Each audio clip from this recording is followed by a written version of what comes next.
take a moment to wish all of you fellow Spoonies and Warriors a happy new year. Whatever happened for you in 2022, whether it was a good year for you, like it was for me, or not so good year, we are moving on to the next year, and it's time to kind of reset. And for some of you, that might be goals. Maybe you have things that you want to accomplish this year that you hadn't been able to in the past, or that you just feel more motivated for, or maybe it's even just things like finding a counselor or therapist, or starting a new type of treatment.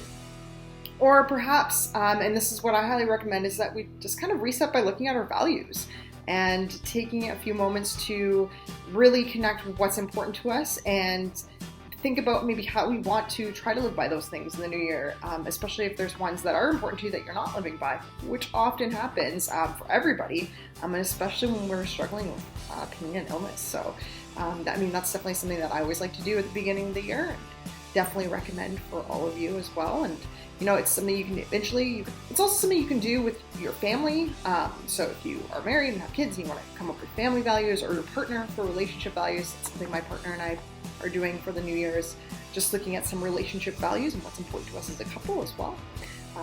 But I think that just doing that kind of connection with our values is such an important way to enter a new year, much more important than goals. We can't even hit goals if they're not aligned with our values anyway. So, if you're just looking at goals, maybe step back and take a look at values first.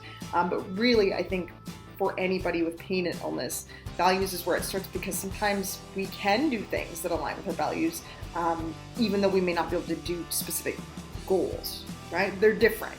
I'm going to link a video below that explains the difference between values and goals much better than I can. And it's by the amazing Russ Harris. I'm pretty sure I've talked about him before. Great ACT therapist. But anyways, all that said, just do your best to have a good new year and keep making the most of it.